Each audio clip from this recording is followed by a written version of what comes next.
Need parts now? O'ReillyAuto.com offers in-store pickup, same-day home delivery, or next-day home shipping. Get more parts your way at O'Reilly Auto Parts. Oh, Auto Parts.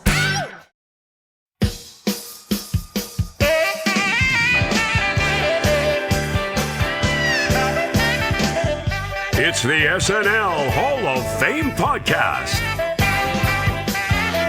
with your host, Jamie Dew, Chief Librarian Thomas Sena, and featuring Matt Ardill. And now, curator of the hall, Jamie Dew.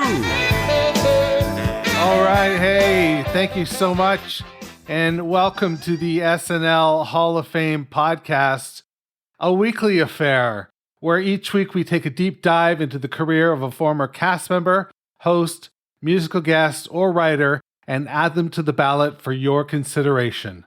Once 15 of the 30 nominees have been announced for the season, we turn to you, the listeners, to vote for the most deserving and determined who will be enshrined for perpetuity in the hall. My name is Jamie Dew. I am host and curator, and please, before stepping foot in the hall, wipe your feet. I mean, for heaven's sake, keep it clean here. If you've been paying attention or looking at the episode numbers, you're going to realize that we have announced 15 of the 30 nominees that I mentioned earlier in my little boilerplate. And I can tell you that makes this a special episode. What we are doing today is we are going to sit with 3 of our favorite guests or cast members on the show, and we are going to get them to reveal their ballots live. Well, it won't be live when you listen to it, but it's live for me. We're getting them to reveal their ballots live here on the podcast. And as you're listening to this, you know, you can use this to sort of bounce ideas off yourself. Is this somebody that I want in the hall? Do I need to make sure to vote for that person so they get in? Do I care about the whole first ballot nonsense? You know, maybe they'll get in next year. I don't know. I'm looking forward to this discussion, and I will now reveal who we are sitting with. To my right, I have Thomas Sena. Thomas, how you doing? Hello, Jamie Dew. I'm doing really well today. Excited to talk SNL, as always. Dynamite. Below you is Matti Price. Dynamite. Good to see you, Jamie. Good to see you too. And then we have got the TV show graphs herself, Jamie Burwood. How you doing, Jamie? I am doing great. To my fellow Jamie, it is snowing, or it has been snowing the last day or so here in Boston, so I'm just trying to stay warm. I literally have a blanket around myself, so yeah, just getting into that winter mentality over here. Yeah, I had the same thing happen to me today. I was just working away at the computer, and my little office area was so cold, so I had a nap. Perfect. Jamie, just go outside and watch native Bostonians driving in the snow, and you will get so angry you'll warm up right away. Definitely. No, that sounds very much like something I would do. All right, this is what we are going to do today. We are going to reveal the ballots, and if you've already voted, you know how this works. If you haven't voted, well, this is how it works. You have a list of 31 nominees, and you get up to 15 votes. That's right. You can choose 15, or you could choose 4, or you could choose 8. Here's the thing. You don't have to rationalize it to the world the way my 3 panelists have to. Because yes, I'm going to ask you to reveal how many votes you used and why you chose that number. Thomas, we'll start with you. Yeah, I decided to use all 15 of my votes. I was just looking at the nominee list; it was just so stacked, and I'm not feeling obligated to use 15 votes. Just looking at the nominee list, I couldn't see even though I have honorable mentions on here, and I could have easily voted any of those honorable mentions into the Hall. So it's not that I felt the need to use all 15, but it's a stacked bunch this time around, and I think 15 was warranted. How about you, Matti? So I did not use quite 15. I'm just counting here because I did it mostly based on, well, I'm going to say just gut of who I thought should make it this year or not. I had 1, 2, 3, 4, 5, 6, 7, 8, 9, 10, 12. All right. Could have easily been 20. It's very hard. It's just, I think we'll get into it a little bit when we start talking about these choices, but yeah, I don't know. It's just instinct, I guess, more than anything. I mean, they're all great, right? It's a really good list. Yeah, so absolutely. Okay, how about you, Jamie? Yeah, so I was just double counting and I used 14 of the 15. So just to be a little bit difficult, I guess. I think for me, agreed. I think there's so many deserving folks on this list, and maybe jury's still out. Maybe after this, y'all convince me that I need to really use that final one. But I think for me, like, I was just having to open it up to that next level to use the 15th vote was a little bit of like opening the floodgates a little bit of like a next tier for me. So 14 was where my kind of like logical stopping point ended up being, and I just quit at that point. Excellent. Okay, well, for Jamie and Matti both, you can use your remaining ballots tonight on the show if you choose. After hearing, like Jamie said, maybe an argument or an appeal from one of your fellow panelists. So let's not dilly-dally. Let's get right into this. Thomas, who is your first nominee on the ballot? All right. Yes, sir. Number 1 on my board. I think Matti and Jamie are going to agree. I hope Jamie Burwood agrees because she and I talked about this person at length, and we could have talked for 3 to 4 hours about this person, but we kept it for the sake of brevity and for the sake of our listeners. We kept it to an hour, but I'm going to go with Will Ferrell is my slam dunk number 1 vote for the SNL Hall of Fame. I would not just advocate for him as an SNL Hall of Famer. I would advocate for him as the greatest of all time. I'm saying it on this podcast that I believe Will Ferrell is the greatest cast member in the history of the show, and he's a slam dunk, my number 1 choice for the SNL Hall of Fame in this round. Wow, headlines made. Wow. That is great. That is like 100-point font there. There's an argument. I'm not going to deny that he is great. The greatest of all time. I'm going to deny that. Going to deny that. That is denied. I think if you look at quality and quantity, my man Will Ferrell has it. And Jamie Burwood, I don't know if she quite agrees with me, but she probably thinks there's an argument as well. She and I discussed it. I think made a great case. Jamie made a great case on her episode. Matti, where are you at in terms of Ferrell? Is he on your list? He is absolutely on my list. He is absolutely indispensable to the history of the show. My absolute favorite thing he did is this concept of I don't know if you guys talked about this because I didn't hear your episode, so I apologize. But the concept of the holy shit take. Where not quite in those terms. Okay, but at least once per show, he would go for an extreme reaction or line read where he would try to make the writers go, holy shit. Like...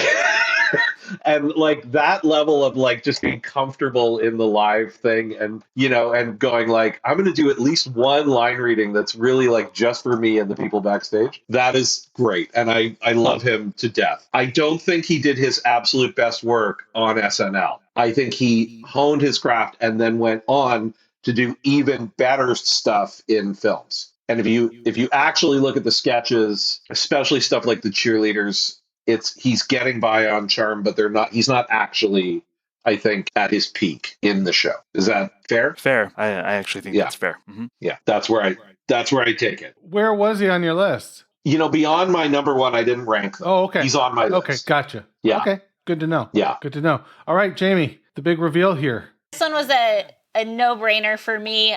Definitely the easiest vote on my ballot, and probably, or I guess definitely my number 1 seed as well, so to speak. I mean, we got into this all on the podcast, but I think just in terms of timing, ability to like do anything for the laugh, I think impact in the show's era was something we talked a lot about. Just really how he kind of transformed and helped save the show in the time when he came on, I think is really definitely, for me, a consideration. Like when I think about Hall of Fame folks, it's not only their greatness as a performer, and like for me, definitely Will Ferrell, no question, is absolutely great. But just thinking about his role in that time period, for me, makes him a very easy vote. Excellent. All right. So Farrell on all 3 ballots, number 1 on 2. That's the big headline so far. Okay, great. Thomas, let's continue. All right. I have Tom Hanks as the next slam dunk. I think there's an argument for him, definitely as like maybe the greatest host of all time. Of course, we got Steve Martin, who's already an SNL Hall of Famer. I think Tom Hanks is in that tier, along with the likes of Steve Martin, as far as just wonderful SNL hosts. I mean, he has iconic characters and sketches. One of my personal favorites of all time, the Mr. Belvedere fan club. Tom Hanks was wonderful in that. He was great in episodes in the 80s and as recently as 2016, so he transcended eras. So for all those reasons and many more, Tom Hanks comes in very high, number 2 on my list. All right. He is my number 1. I think it's very close, but I actually think he's the best to ever do it. It's very close. Mm-hmm. Steve Martin is unassailable, but I actually think Hanks is better. And to your point, worked in the 80s, worked in the 90s, worked in the 2000s. He's worked with more casts than any other host, I think. Because other folks, except maybe Steve Martin, because like John Goodman has a lot of appearances. He's on my ballot, a spoiler, but he had almost all of them with kind of like the same cast over and over. Hanks works with all these different disparate writing teams, casts, or whatever. He's always great. And actually, I think I feel like technically he had an appearance more recently than 2016, because didn't he host that weird From Home show that they did when like they were locked out because of COVID? Yeah. Where he did it from his house? Yeah, I always, my mind doesn't register that as a Tom Hanks hosted episode, but you're right. It definitely is. So it was more recent than 2016, yeah. Yeah. He delivered a monologue to no one, to the camera, and it was still good. And the camera was completely charmed by it. Yes. Yeah. He's amazing. I think he's the best to ever do it. Jamie, how do you feel about Mr. Tom Hanks? Yeah, so definitely included him on the ballot. That one was also a pretty easy choice. I think across my ballot overall, I would say definitely top 5. Like I don't know necessarily top 2 for me, but just in terms of, I think I tend to anchor a lot on like the numbers for a lot of this stuff, maybe too much sometimes, but I really love hosts that span eras. Like that is a big factor for me when I think about Hall of Fame inclusion. There is to me an element of, if you are part of SNL's history, it's not necessarily just clustered in the span of a few years. It's like someone else said, like I think Matti was saying, different casts, different decades, really making your mark. And I think just with Tom Hanks, he's such a likable person, right? Like there's one thing that I feel like people unite around, and it's a love of Tom Hanks, and he brings that into the show in a way that I think is really unique. And I agree, definitely for me, one of the best to do it. Yeah, I think when I think of Tom Hanks, I think of somebody who really gets their hands into it and really models the clay, works with the writers really well, understands the DNA and the fabric of this institution. I think that is a tremendous pick. In like his 10th appearance, he did Rupert S. Pumpkins. Like he did like the most iconic SNL sketch of the last 10 years. And that was like after he'd hosted 10 times. Yeah, his legacy was already cemented, and then he did David S. Pumpkins. Like, or David S. Pumpkins, I'm sorry. And then he came back and did it again, not as a host, but he came back and wowed us with it one more time. So, all right, let's go around the horn again. We're going to start this time with Matti. I'm going to go, because we've done a host and a cast member. I'm going to go to musical guests here, and I'm going to say, again, no brainer, just in terms of when I think of this performer, I think of SNL, and that's Elvis Costello. I think Elvis Costello is like, he is the consummate SNL musical guest. Interesting. Incredibly versatile, great stage presence, great performance, great songwriting craft. He hits all the sort of the kind of, Elvis Costello will be cool forever in a way that SNL is cool forever. Wow, that's interesting to me, because he was nominated this year, right? And to me, he didn't strike me as somebody that would get a lot of first ballots. So this is really interesting, Maddie. Cool. And I like that. I like that he is an institution as well, to steal my own phrase. Jamie, where did you land on Elvis Costello? So not on my list, and again, not because all these folks aren't deserving. I think for me, musical guest is my toughest category.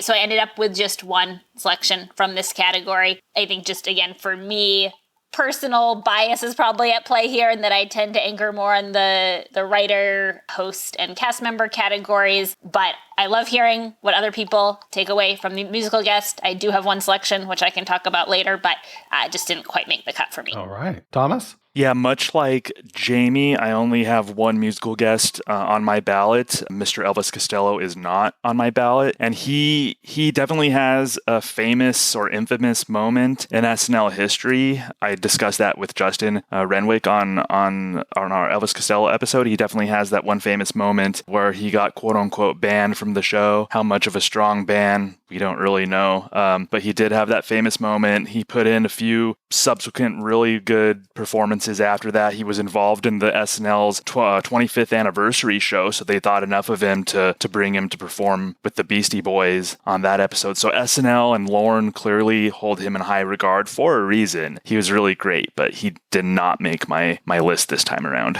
All right. Well, bold choice, Mr. Price.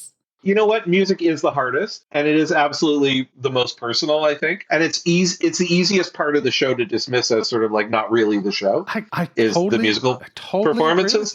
Yeah. But it really is a huge part of the show. Like the fact that there's still a slot once a week for a cool band or cool performer to kind of hold that spotlight and in a variety show format is, I find that really cool. Yeah, I do too. Let's stay on this theme then. This will be the musical guest segment. Jamie, you had mentioned that you had one.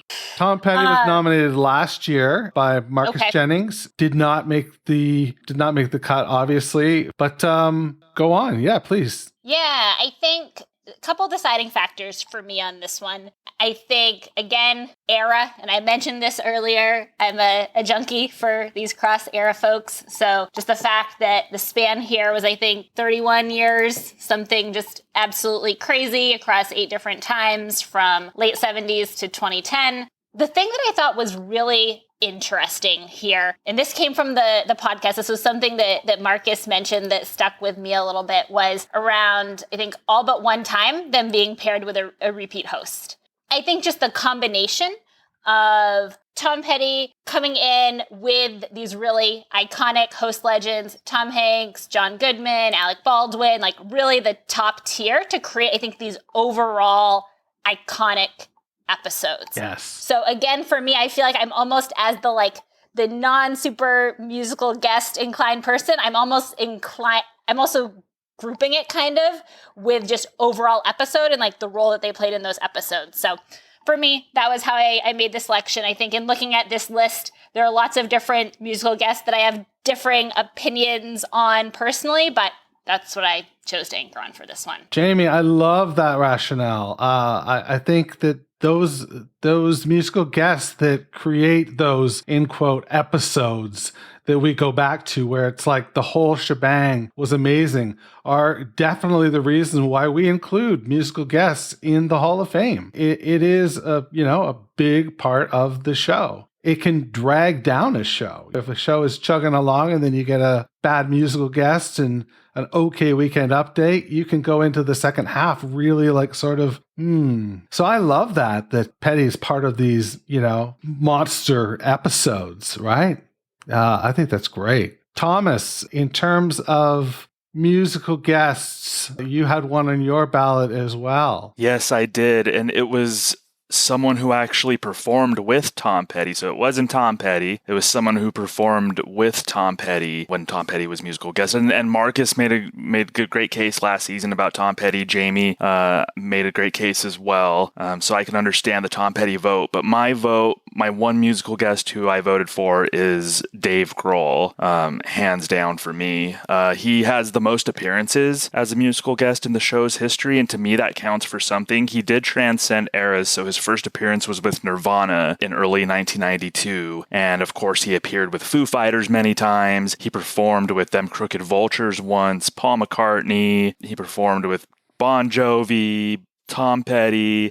He has two of what I think are the best performances in SNL history. So two things that resonated with me were Best of You in season 31 in November, and then Times Like These, like the Foo Fighters performance of Times Like These in November of 2020. That was the day that it was made official that Joe Biden beat Donald Trump in the election. And we were all just tuning in to SNL, all of us fans wondering what they were going to do. And Foo Fighters' performance of Times Like These just gave me the chills, and honestly, like got me choked up. Every time I watch that performance, it gets me choked up. So the most memorable moment of my SNL fandom when it comes to musical guests, and yeah, Dave Grohl hopefully gets into the Hall of Fame. He has my vote.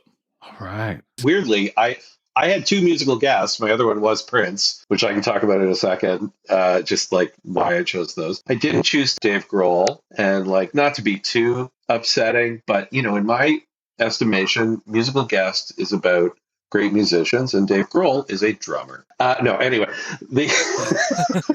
He's a great front man, and that's the evolution of him as a front man. I'm just messing. I love Dave Grohl. He's awesome. I didn't wind up choosing him, and I didn't wind up choosing Tom Petty either. And I don't know, again, it's just on gut, but there's something about the people that I want to put in for musical guests where I feel like in my mind, I sort of equate them to the spirit of the show, you know, if that makes sense. And I don't necessarily, even though Tom Petty was on the show a lot, I don't feel like Tom Petty, and I love Tom Petty, I have every album, but I don't feel like Tom Petty's vibe in life is the vibe of SNL in the same way that I feel like Prince and Elvis Costello's vibe is the vibe of SNL. It's music is like the most personal and the most crazy. And I actually feel like Dave Grohl is also in that same vibe, but for whatever reason, maybe because of the era that I grew up in, it's just not as deep a connection for me. But like, you know, I love both those artists. It just wasn't necessarily. But Prince, on the other hand, I think actually like deserves to be in every Hall of Fame for everything. All right. Petty has got a way to climb. I'm just looking at the chart now. Last year got 7.1% of the ballot. So the cutoff is 5%. So I would think they'll be on the ballot again next year, but Jamie, he doesn't need to climb because he's learning to fly. God. Oh boy. Prince is mightily ahead of him at 9%. So musical guests did not score very high last year. And I'm hoping that changes this year as people understand sort of the conceit of the show a little bit better. All right, where do we want to go next? I want to hear from Jamie, and I want to hear your next most passionate argument. Yes. So I would say my next most passionate one would be in the writers category, actually. So The Lonely Island was super high up on my list. I would say probably top 3 for me. So this one I'm really passionate about. I think what is really unique about them, I think, A, they're responsible for a lot of the really freshest and most memorable moments from kind of that era of the show. I think B, they really made SNL comedy modern and kind of viral friendly in this way that I think was absolutely critical for the show to evolve. And so when we think about like impact, to me, the impact that they played in kind of the show adapting to what audiences react to and adapting to just how we consume media was just absolutely fascinating and really cool. Personally, on this one, just also absolutely love everything they do. So I try to separate my personal preference from my votes, but this is one where they both just happen to really line up. And I feel like the impact is there. I think just the humor, right up my own personal alley. I think musical comedy is something that is tricky to do, and I think they just do it phenomenally. Really could go on, but when we think about like what is a water cooler type sketch, I feel like they played a huge role in just affecting how that has evolved over time. So they were very, very high on my overall list. Yeah, crazy influential. You can see their fingerprints all over the show, even now still. Yep. Wild. Maddie, where are you in terms of... Lonely Island is 100% on the list. Okay. I think I was counting in my head. I think there's maybe like 3 times that the show was to some degree in trouble and stagnating a little bit, and somebody came along and saved the show. I think Eddie Murphy saved the show. I think without Eddie Murphy, we might not have had SNL, probably. I think in another way, Phil Hartman saved the show by creating a kind of a soul for the show that it really didn't have. It was sort of floundering around post Lorne coming back. It didn't really have an identity. I think Phil Hartman saved the show. And I think Lonely Island saved the show. I think if Lonely Island hadn't broken through and figured out a way to make that viral content and get that show to be rediscovered by people who were much younger than the core audience, I don't know that we would still have SNL. That is another big frickin' headline. Yeah. I don't know that I show. agree with the entirety of the argument, especially based on the argument that was just made this week on the show.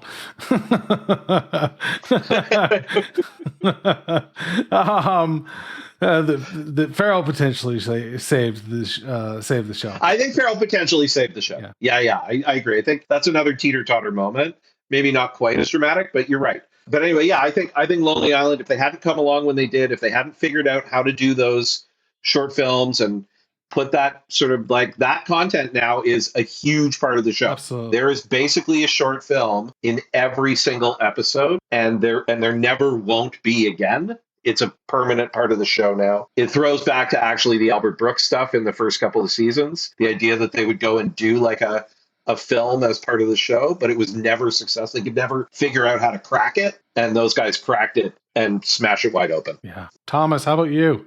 The Lonely Island was in my top 3. They're number 3 on my list, like slam dunk, no brainer. Yeah. I was going to take my time discussing The Lonely Island to kind of scold the voters a little bit from last season, because I was shocked. I was completely shocked that The Lonely Island didn't make the SNL Hall of Fame last season. I think that was the most egregious omission of anybody on the list. And Maddie, I agree with most of what you said. I don't think The Lonely Island quite saved the show. I think the totality of that of that cast, when we look at who was in that cast, and I think we'll get to the head writer of that time period, but I think The Lonely Island went so far as to, they gave a lot of non-SNL fans reasons to watch SNL. They pulled people back into the show or into the show for the first time.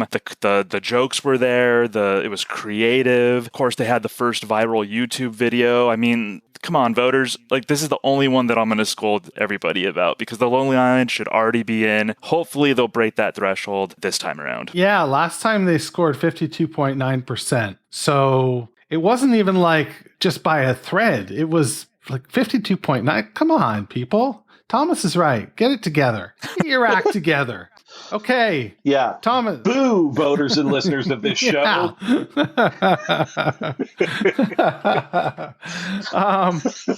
Love you all. Thomas, who you got next? All right. I did do a little cursory kind of ranking of mine, so I'll go to my number 4, which is Bill Hader. I think Bill Hader is arguably a top 5 or so cast member. He's definitely in my pantheon of cast members. I mean, master impressionist for sure. Perhaps like one of the most iconic characters in SNL history, maybe the most iconic. Stefan, our friends at the Saturday Night Network, did a character countdown last year, and Stefan, as voted by the listeners, ranked the number one character in SNL history, as voted by the listeners. And I think that's was a worthy number 1, actually. So Bill Hader, just super, super talented sketch performer, could do it all. Impressionist, straight man, big characters, just, he has it all. I think Bill Hader is probably a slam dunk for the SNL Hall of Fame. Jamie, how do you feel about Bill Hader? Yeah, he was definitely on my list fairly high as well. I think when I think about some of the most talented cast members, and I know that's a very loaded term, everyone's going to have their opinions on it, I think he is one of the most purely talented cast members in many different ways. I love how he does a little bit of everything, impressions on point, original characters, like just actual like acting ability, just everything rolled into one amazingly talented performer. Really defines his era in a lot of ways. Agree completely with everything that Thomas said. Like he needs to be in the Hall of Fame. I agree with everything everybody said. I think Hader he's a slam dunk, top 5 cast member of all time. I think especially, I mean, he's a great writer. He's a brilliant impressionist, and I think he is just so funny, which is why I think he's the only person who regularly corpsed in sketches that I still think is a great cast member. Most of the other guys that corpse all the time, or the women that corpse, it's fine and it's funny, but it's not actually good. He's always good when he loses it. But I do think that like the thing that sets him apart is I think he's probably the best actor, the best performer of any of the cast members, really. I think it's him and Phil Hartman, just as pure acting ability. Hall of Famer Phil Hartman. Yeah.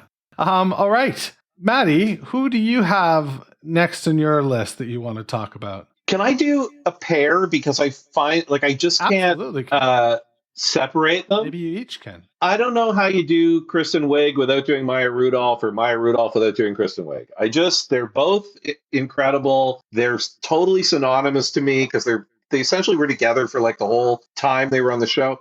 They often were together in sketches. They're clearly really enamored of each other, if that makes sense. And I just think both of them together, I don't think you can if you put one in and not the other, boo listeners of this show. I don't understand how you could have Kristen Wiig and not Maya Rudolph or vice versa. Oh no! If Thomas is putting his hand up. I'm putting my hand up and lowering my head, and because Matti just booed me. So I guess if you have nothing else to say, Matti, I can tell you why you take it. Alrighty. I did vote Kristen Wiig, and to me, she was a slam dunk. She was actually 5th on my list. I mean, obviously, big, memorable characters. She tended to pop and own every sketch that she was in to me, and she was more versatile than I think a lot of people give her credit for. We think about Kristen Wiig, a lot of people think of Gilly and a lot of those really huge cartoonish kind of characters, but she could play it straight. I brought up some examples. I did the episode with John Schneider, brought up some examples of that I think Kristen is a really great, she could have been a great silent film actor in the vein of like Charlie Chaplin or Buster Keaton. She just had that way, that movement about her that made her pop off the screen, and she was beloved by the show. She had that huge send-off. So Kristen Wiig, definitely on my list. Maya Rudolph, I've realized during this process that I'm less of a Maya Rudolph fan of her work on SNL than I think most SNL fans are. And I respect her talent. I love when she pops up in like The Good Place and all types of other shows. I love when she comes back to the SNL, but something about her time at SNL didn't click totally with me. I never got excited about what Maya Rudolph is going to do this week. Something never clicked about her. Maybe the cast she was on, maybe she got drowned out a little bit. She had those big characters like Kristen did, but I don't think she had enough of the other thing that Kristen had, which the versatility to me. So boo me. Kristen Wiig in, Maya Rudolph out. Jamie's, I'm sorry, I cannot continue. I have to go. I can't. This is egregious. Oh, no. All right. All right. No, it's all good. Thomas, come on, good friends. It's all good. Jamie Burwood, we'll let you have the final word on this. Yeah, I guess I get to break the tie here. Okay, so I was in the middle on this one. I did vote both of them in. Maya Rudolph was a tough call for me. She was not originally on my list. I had an extra vote to give, and I brought her in. I think for me, Kristen Wiig, again, just that one was easy. I think just the impact and just the domination when she was on the show of just like that feeling that you saw her in everything, to the point that I feel like people almost kind of were like, is this just her show? Like she was everywhere. I feel like that to me just spoke volumes to like her role in almost taking over the show. So I was definitely an all in on her. Maya Rudolph, I ended up including just because I think Jamie, you talk about the whole thing about like to tell the story of SNL, do you have to talk about this person? I ended up feeling like, yes, to talk about the history of SNL. I think just from a representation standpoint, as kind of one of the like longest running Black female cast members at the time, I was like, okay, this is, I think just the role she played and like the comedy of that era, I think is important. So I gave her the slot on the ballot. I think she does great work. I think she's super funny.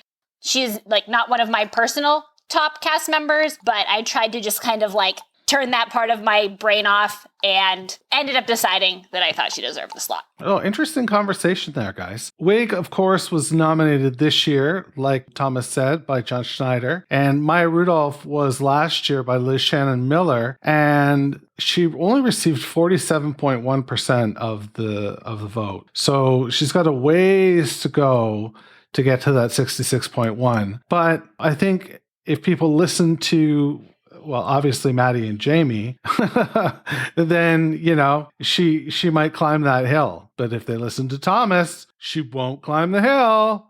I would be very happy for Maya if she made it. I like her. Let's let that be known. I like Maya Rudolph. Can I make one more plug for Maya Rudolph if people are on the fence? I defy you to find a single second of a single performance of a single show that Maya Rudolph is in where she is anything other than totally authentic. It's not possible for her to be insincere. And that is, to me, that's a huge thing.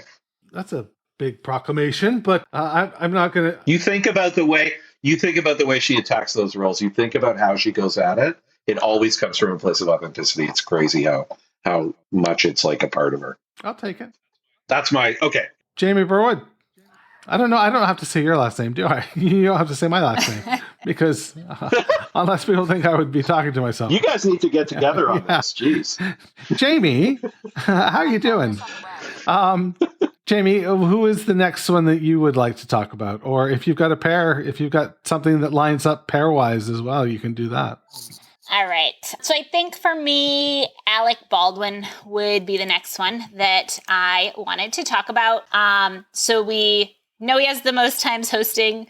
I think the era span here is kind of checked off. I think just some of the most iconic moments of all time. I mean, thinking about Trump impression, thinking about, again, era spanning Canteen Boy, Sweaty Balls, just like all of these different moments in SNL history that he has been a part of. Again, when I think about host induction, I kind of do my little stats check and my impact check.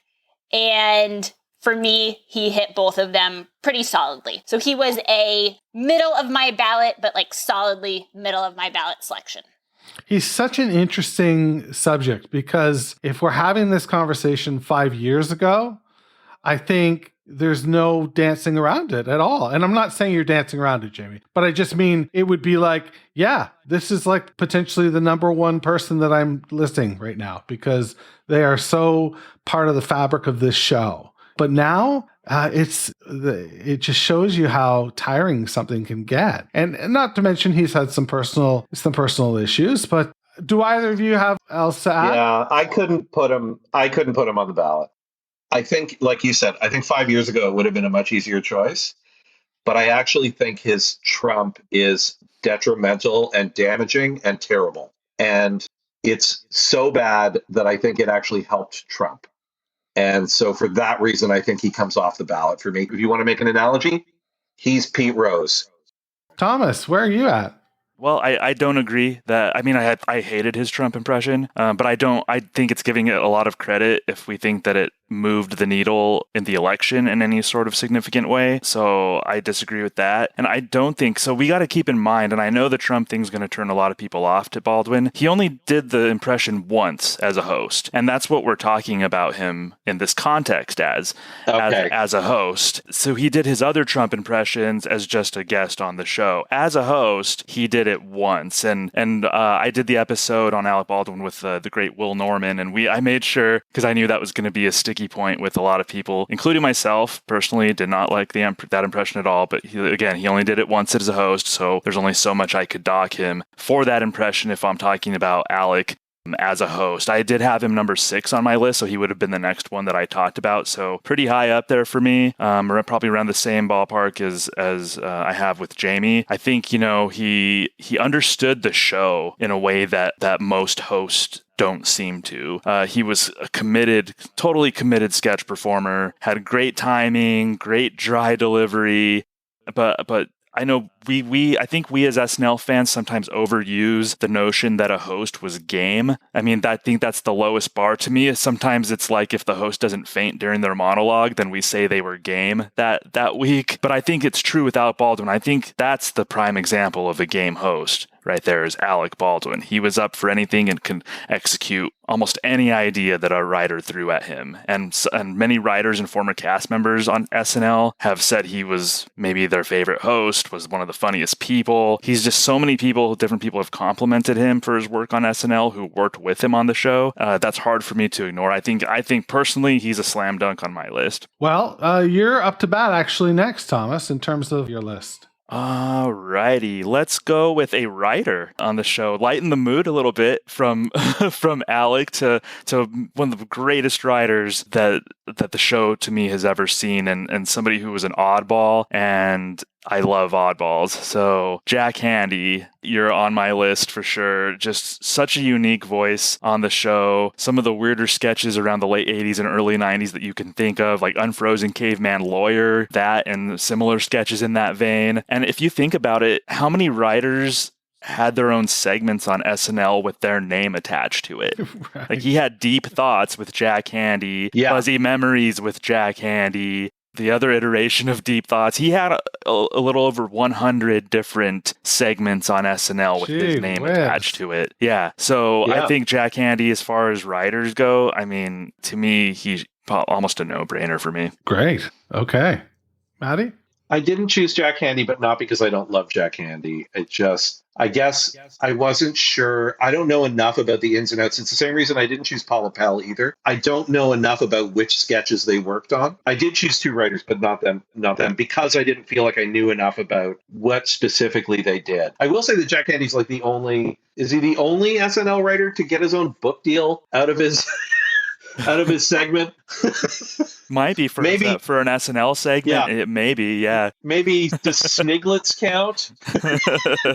I loved Deep Thoughts when I was, watching the show in its original run. It was one of my favorite bits. He didn't quite make the cut. Okay. How about you, Jamie? Did he make the cut for you? He did not. I would say similar to Matti, not that I don't think he's great. Probably would fall in that like next kind of group that I was evaluating, that kind of next tier. I think when I think of him, and this is just, again, me probably not knowing exactly what he did or didn't write, I associate with Deep Thoughts. And like, to me, that is most of what I associate. That is absolutely selling him short. Thomas, you can like school and educate us all. But I think for me, it was just a matter of having to prioritize within that writers group. And so it didn't quite make the cut. Yeah, it's very difficult with writers, and I totally understand what you guys are saying, to know exactly what their fingerprints were on, especially writers in Jack Handey's time in the late 80s, early 90s. We didn't have the type of information then, as far as who wrote what, that we do now. I mean, we find out who wrote the week's sketches a few hours after the show ends nowadays. We didn't have that with Jack Handey, so I totally understand. I think that's going to be a hindrance to a lot of writers, honestly, on this ballot. I think you're right. As we can look at some dynamite writers that were on the ballot last year: Michael O'Donoghue, Franklin Davis, John Mulaney, to name a few, that all had under 47%. Very low scores. Maybe that'll change again as people understand sort of the conceit of the show.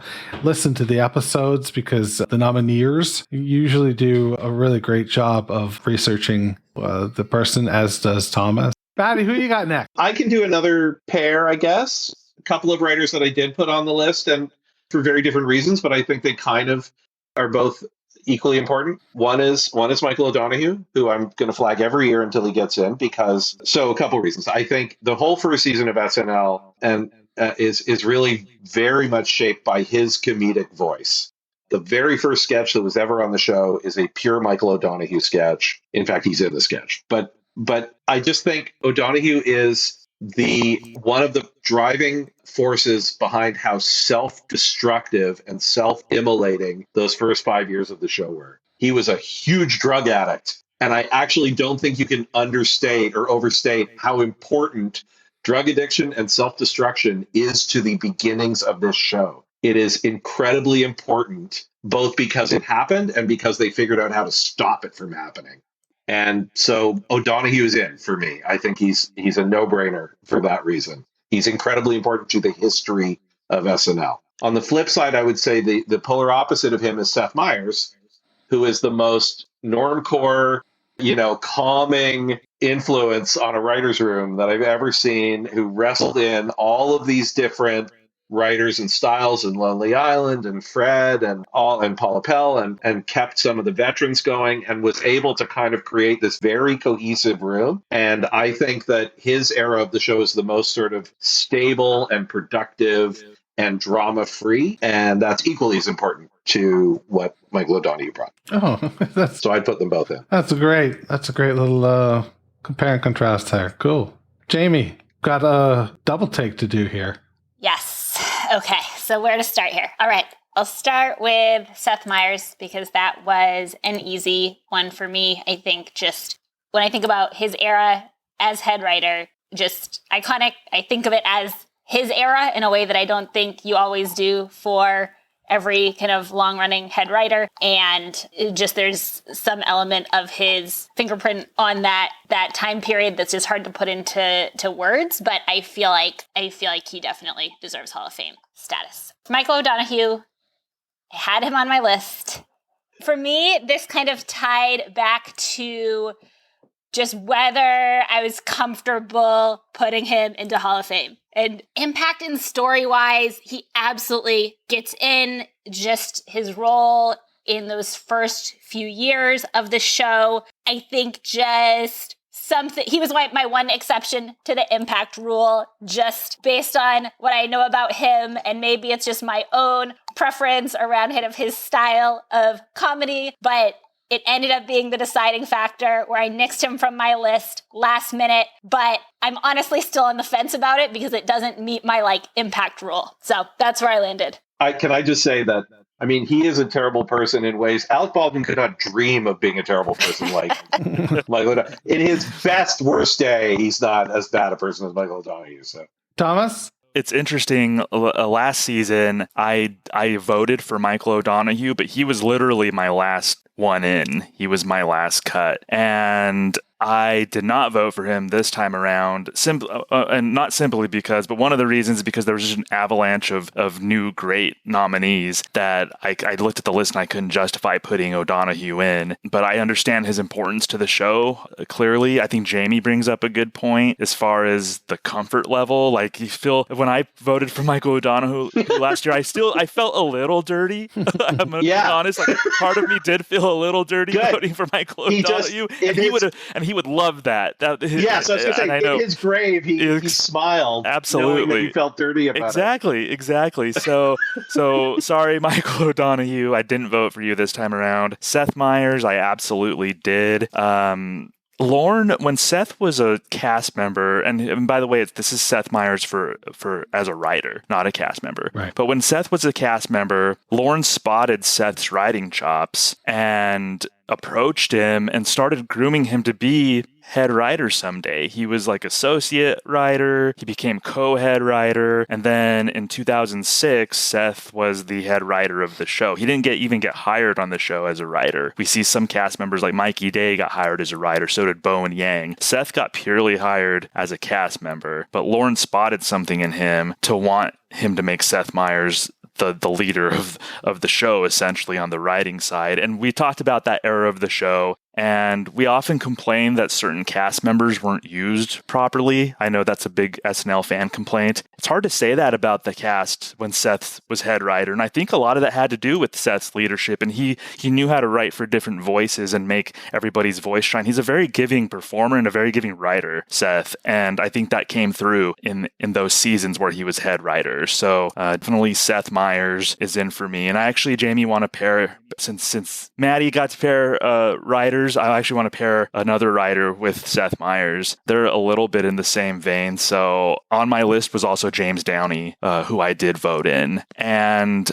the big reason was because he was the dominant political voice on a show that was known for its political satire around that time. We're thinking about Dana Carvey's those George W. Bush, Ross Perot, Bill Clinton. There's the famous like 88 Dukakis Bush debate sketches all the way up through the 90s. James Downey was the central figure behind all of that political satire that became so dominant and famous on SNL, and for good reason. It was wonderful. I personally don't share James Downey's like personal politics. He's fairly conservative. He was kind of a conservative voice on the show, but that bias didn't necessarily shine through in his writing. I think he was really even-handed about how he approached his writing, and someone with that much impact on SNL as far as political satire, to me, needs to be in the SNL Hall of Fame. So I voted for James Downey as a writer as well. All right, so that brings Downey to the table for Matti and Jamie. Do either of you have Downey on your ballots? Can I say that I just added him because I can't believe I left him off? Oh, okay. Yeah. Yes, Matti. And and you're going to have to give me credit for that. Mm-hmm.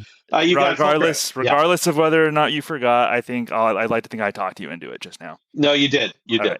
Right. He's great, and you're everything you said times 100. He's a very important part of the writing team, and he has a lot of longevity on the show because he does bring a uniquely sort of policy wonky kind of perspective to what he's doing, and he's able to kind of get to the heart of why the political stuff is worth doing on the show. And in his own personal politics, I think they do inform his sketches, but in a way that is still really funny. How about you, Jamie? Yeah, I did not include him. I think just in the writers field, I ended up just selecting a couple because same logic of like, what is that next level? But you have given me some stuff to think about. I talked about how I have that one vote left. Maybe he'll make his way onto a short list for being in contention for that final vote. Awesome. Okay, cool. All right. So Thomas, we'll go with you here. All right, let's take one off the list. I'm actually going to suck up to Jamie Burwood here, and so my next one is one that Jamie made a wonderful case for in season 1, and it's Molly Shannon. When I think about commitment, I mean, there's few SNL performers that were more committed in their sketch work as Molly Shannon. I put Bull in a China shop kind of performer because that's often what she was. Oh, man. Thinking about an iconic character. She has one of the most iconic characters in the show's history with Mary Catherine Gallagher, which to me still stands the test of time. And on rewatches, and I didn't get tired of Mary Catherine Gallagher, which is hard to do for a recurring character, especially one that big. And she also has Delicious Dish and just so many things. I think she just popped off the screen. And I think that I noticed a trend with performers I gravitated toward. And that intangible thing is, did they pop to me? And Molly Shannon completely popped off the screen to me. Jamie, did Molly Shannon pop off the screen to you? Yes, you know that she did. Of course. Yeah, so this was one that I am super passionate about. I could give my 90-minute monologue, and I will not do that. Do not worry. But for me, Molly Shannon was a vote based on many things. I think the physical comedy, for sure, really moment in time, and the role that she played in season 21. I know we talk about Will Ferrell a lot. I think the other piece of that was that I think Molly in particular really led the way for a group of iconic female performers on that show that really got people talking about what was happening on the show, and just all of a sudden this group of really funny women doing amazing things on SNL. And I feel that Molly is really at the forefront of that. I feel like she breakout characters, absolutely. I think just the devotion in a way that was really transcendent for me stands out. I think case could be made for kind of like a trifecta potentially of like female cast members around that time, but I would argue that Molly was kind of the leading voice for a lot of that, and that the role that she played was super unique, that she was fearless. I will stop myself now because you know I can keep going on this one. This is great. I think the era, the time she left in 2001, I mentioned this on the podcast, she was the longest serving female cast member at that time. Another fun stat, just because I like stats, in the 3 seasons before she came on. In 2 of those seasons, there were not any sketches with like 3 or more women together on screen. Just like she ushered in this era of just like groups of funny women on television doing really cool stuff in a way that I'm super passionate about. So that is my soapbox. I will step down now. And for more, push pause right now and go back to episode 14 of season 1 to hear the complete tale of the tape. Matti, was Molly Shannon on your ballot? She wasn't. Okay. I'm sorry. I love Maddie. Maddie. It's okay. I know. Boo, Maddie. Boo, the Grinch. Maddie's got a lot of personality issues, and sometimes he has to take too many pills. All right. Here's the thing. I love Molly Shannon, but she, just like you guys said with Maya Rudolph, she's that next tier down for me personally. I absolutely agree with everything you said. She did break ground for a lot of other female performers. I think I like those people, maybe some of them more than her, even though she broke the ground, but they came through in ways that I think are like more interesting to me. And I think that's partly because the built-in sexism of the show, I think, limited what she could do to some degree. No, I think that's totally fair. And I think that like that, it's kind of a bit of a hot take pick even. So like, I'm surprised that I'm actually not the only one that had her in my ballot out of this group. So better outcome than I was hoping for. My case still stands if folks are out there voting. But yeah, fair point, Maddie. I feel like there's kind of these different tiers that we each have, and I feel like it's in different places for different people. Well, she was at 34.8% last year. I think she can make up some ground, but it's significant ground she needs to make up. But I think she can. By the way, Molly Shannon has a really good autobiography. Oh, that's right. Called Hello, Molly. I'm actually currently reading it. So I don't know if that informed my vote, but no, I think I would have voted for it anyway. But it's really good. Hello, Molly. It's very, very entertaining, and it'll make you love Molly Shannon even more. All right, Thomas, we're going to hear another one from you. Okay, my next one's actually really interesting because this is somebody who, if I asked maybe someone who's not a super fan of SNL, but they know what the show is, like when you picture SNL, who do you think of? Though this will be one of the first names that they say, but as an SNL fan, I think this person's not on the level of what most people would think. Still have him as a Hall of Famer. It's Mike Myers. That's an interesting one to me because if I'm looking, he's one of those where I think I voted for him because he popped just so much. Like the way he jumped off the screen was undeniable. Those big memorable characters, very funny, just so dynamic of a performer. But there's also that thing where I did hesitate a little bit, and I was kind of in some ways surprised that Mike Myers wasn't like the shoo-in of shoo-ins like a lot of people would think for me.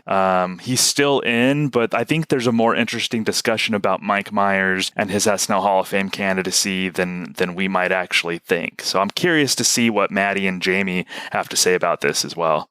Well, Jamie, what do you have to say? Yes. So I included him. He was probably bottom half-ish of the list, though it's a little tricky to quantify.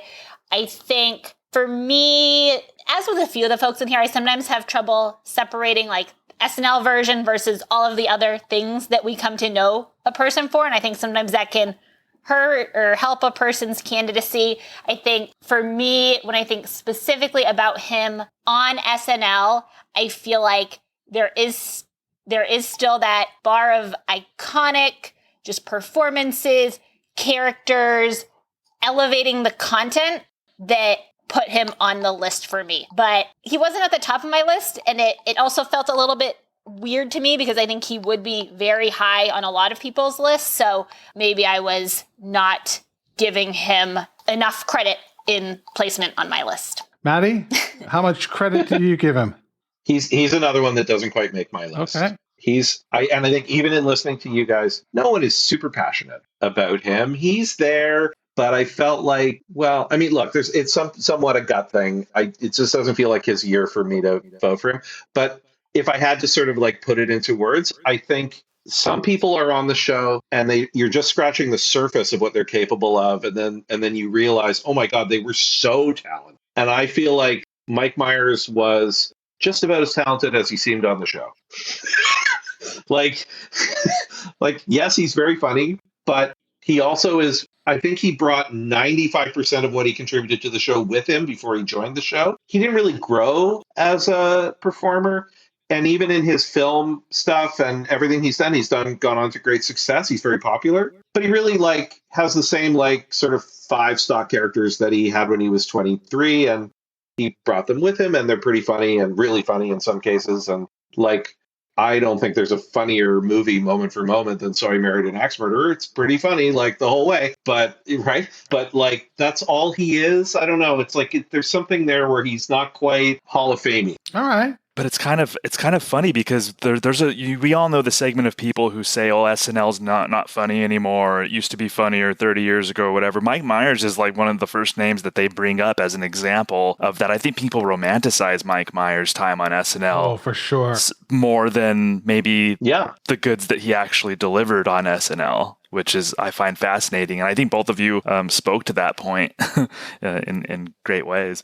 Jamie, where are you at? Norm Macdonald, we have not talked about yet. So I included Norm on my ballot. I would say like another solidly middle of the ballot in like a very good way. I think just something about his brand of humor and how him it is really pushed me over the edge on this one. I think just the deadpan style, just even thinking about like what he did with Weekend Update and just the like not giving a crap approach, thinking about some of the like O.J. Simpson stuff and just how we're still talking about that today. And I know a part of that is just around kind of him passing, and as we're kind of reflecting on some of those things that have actually kind of stood the test of time in some ways. I mean, I look back at some of his stuff, some of it does not stand the test of time, and I'm like, how is this funny? But other stuff really does in a way that I respect for him. So he did make my list. I think the turning point for me was just really his distinct style and also kind of bridging a couple of different eras of that like older world and then kind of the Will Ferrell, Molly Shannon, just kind of across eras a little bit. Great. Okay.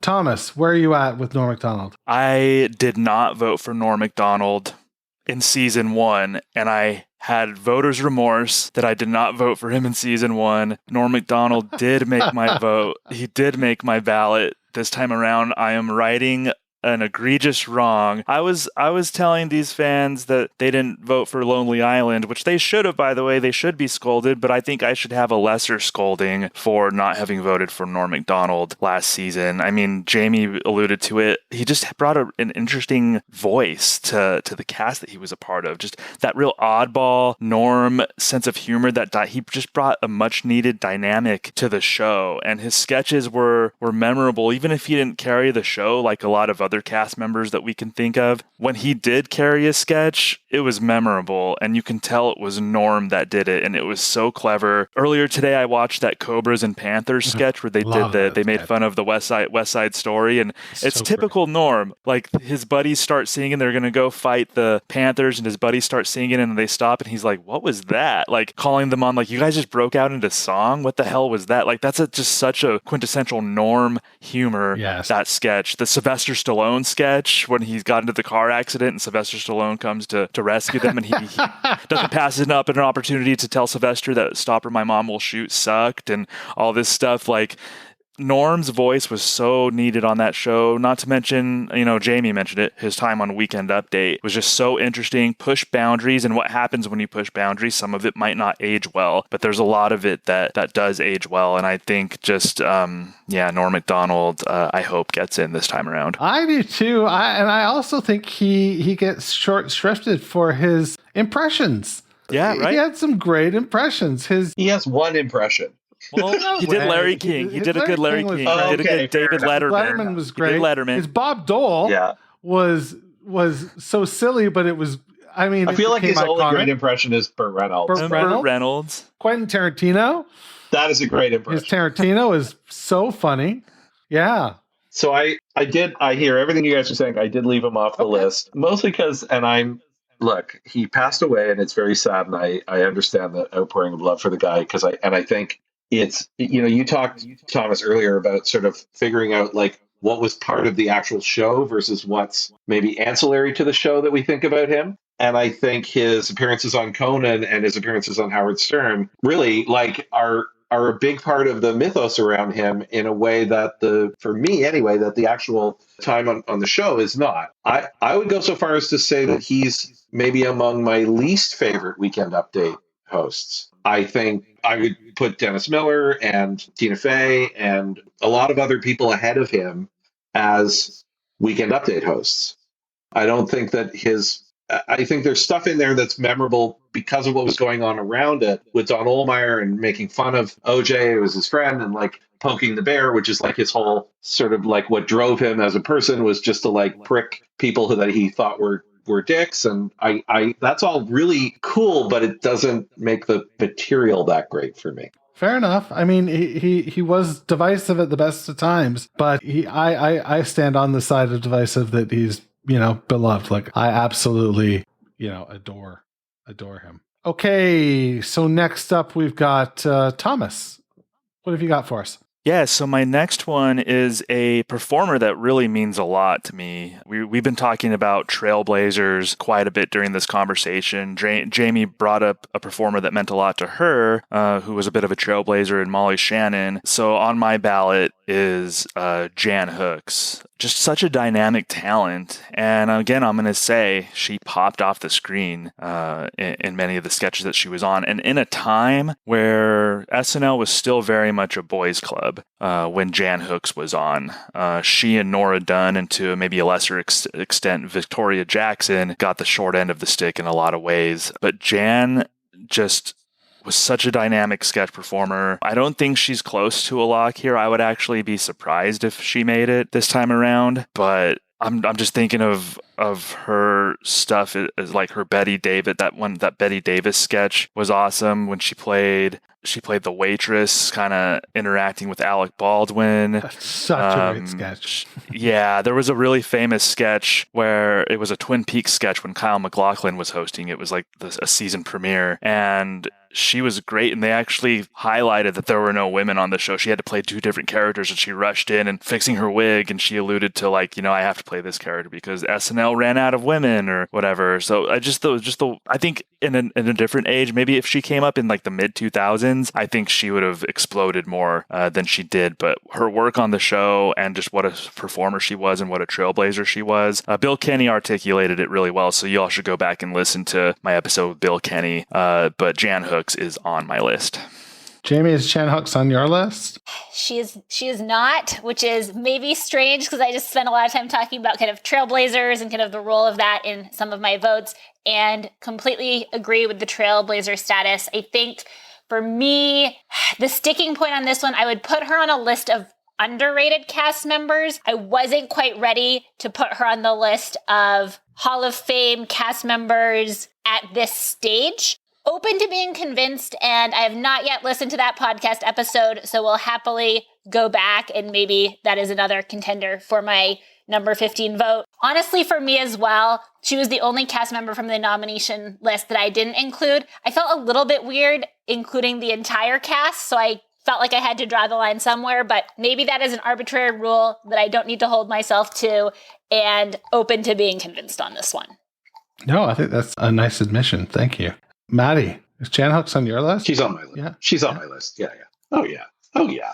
All that aside, I agree with everything that was said in terms of like she is very much a trailblazer, but also I just like Jan Hooks. I want to be her friend. She's just so nice, and it's just like one of those things. I do also think, like, I guess in terms of the history of the show, I think her and John Lovitz, one thing they represent together for me is that move away from Second City and towards the Groundlings. And that was kind of important in the history of the show, that they went from one sort of source of improvisational sketch comedy to a really very different, and then again, they did that again when they sort of moved into the UCB model with Amy Poehler. But I think that's important. Like, she is a really archetypical Groundlings cast member, just the way she approaches sketches and her sense of how to perform and stuff. It's just a different sensibility from Second City, and I think she did a really good job of like translating that into the SNL mold. Cool. Well, we'll stick with you, Maddie. I think you've got one left on your list. I have one left. So who is that? My last one is a host, and that host is John Goodman. All right. I think John Goodman is formative to the show. I think it's incredible how many times he was on. And again, a guy that just, like when you talk about people who are game, man, John Goodman is game. He is game for whatever's going to happen. He's just fearless. And again, so likable and brings such a warmth to the show when he's on it. So he's an easy pick for me. Yeah, I love John Goodman. He's such a Papa Bear. I get that warmth, that Papa Bear warmth from him for sure. Just that nice smile. He maintains a comfortable teddy bear shape. Yeah. Jamie? Yes, so John Goodman was on my list. I think just for the simple reason that when I think about iconic SNL hosts, like his face pops up in my brain, and not going to argue with that. I think his just commitment, his sense of fun, number of times he's hosted, eras, all of that just is very much a slam dunk for me. So I don't have much more to say than this one was also a pretty easy one for me. Great. Yeah, I'm kind of laughing because, so in season 1, I was a guest for 3 episodes. It was Chris Farley, Emma Stone, and Nirvana. And even though I was nominating them, I only voted for one of them. I only voted for Chris Farley, ultimately. And I'm laughing because I thought that Matti, when he said his last one was a host, I thought it was going to be the host that he and I talked about, because Matti was my guest for the Candice Bergen episode. And so I guess Candy didn't make the cut. So I think that's pretty funny. But I did the same thing with Nirvana and Emma Stone last year. That's all that to say. I didn't vote for Candice Bergen. John Goodman is actually on my list. So we got a clean sweep here. John Goodman, 3 for 3. I mean, even though it was condensed largely to like the 90s and some of the 2000s, man, I looked forward to those John Goodman episodes. I knew the show was going to be in good hands when he was the host, and things like the Bill Brasky sketches, like John Goodman just fit in so well. Like you could tell he was just having so much fun. He understood the show. The cast seemed like they had a ball with him. So I was surprised that he didn't make it. If for nothing else, that he just hosted so many times. I thought that he would get in just based off that alone, but I think he should get in this time around. So John Goodman does have my vote. Excellent. Yeah, 31.6% of the vote is what he got last time out. I think that compact time period works against him. Yeah, I think you're right. Yeah. Right? People have forgotten a little bit. Yeah. Where are we at here? Let's go back to Thomas at the top. I think you should have a couple more left. I've exhausted all of my votes. You have? I have. Jamie, have you exhausted all your votes? I have one left. Ooh, this is interesting then. All right. Yeah, just one left. And I will say on this one, for the most part of my votes, I try to be unbiased, but sometimes personal preference and bias does creep in. Sure, of course. In the host category, I voted for Justin Timberlake. I think generally I would like to see a little bit more on the quantity and kind of span of eras range, but I talked myself into including him because I feel like he was so iconic in the years that he did host. Just going back, we were talking about The Lonely Island earlier, just like a really cool, interesting era of SNL that I think he played an important role in, and just his almost goofiness, I don't know if that is the right word, but just a fun type of energy that I think is really unique across hosts. So Justin Timberlake was my slightly biased but passionate final pick. Excellent. Whoa, that one threw me off. Oh, the police have been called. Yes, sorry about this. Okay. Jamie, I don't think what's going on. They're coming to get Jamie, me. I don't think that's entirely out of bias. I think that's a perfectly reasonable I did too. pick for sure. He was actually on, I had a list of tough cuts. So I had like Drew Barrymore, Candice Bergen, John Mulaney, Franken and Davis, Paul Appel, and then Justin Timberlake. Justin Timberlake might have been like my number one toughest cut, honestly. That's perfectly defensible. I mean, he's such a dynamic performer, and I've said it before, but Justin Timberlake pissed me off when he hosted SNL because, like, you know, he can dance, he can sing, he's good looking, and he's funny too. He can host SNL. He's good at this also. Like, come on, man. So that's a compliment. The fact that he pissed me off when he hosted, that's a compliment. Same with like John Hamm, like pissed me off when he hosted because he's just such a great host. Like, you can't be a great SNL host, can you? And Justin Timberlake was. So that's perfectly defensible. Yeah, I think so too. I think so too, Matty. Yeah, he's. I don't have a list of tough cuts, but he is a tough cut. I think what you said, that maybe he's got to come back and do it a few more times. And I think the same thing about Mulaney. Like, it's a tough cut to not put them in yet, but yeah, I feel like there's a little more gas in those tanks. Yeah, I think so too. It'll be interesting. Yeah. And you're right about, it's like nobody that good looking should be funny. Funny is for people that look like me. And me. Yeah, no. And me. Well, on that note, we will wrap up a night of really interesting discussion.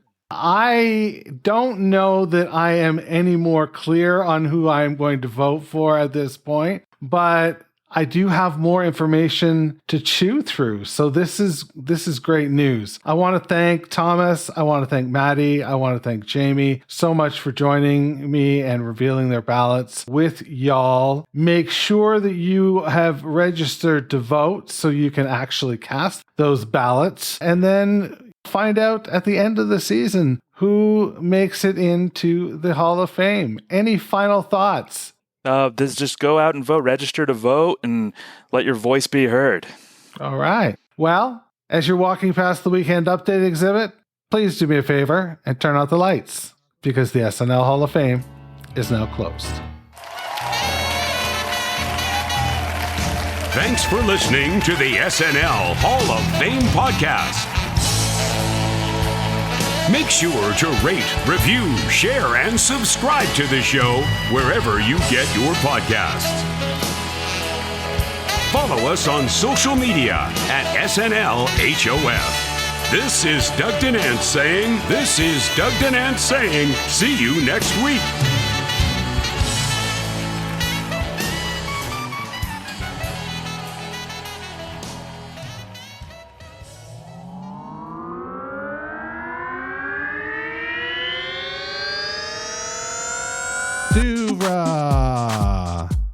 Podcasts and such.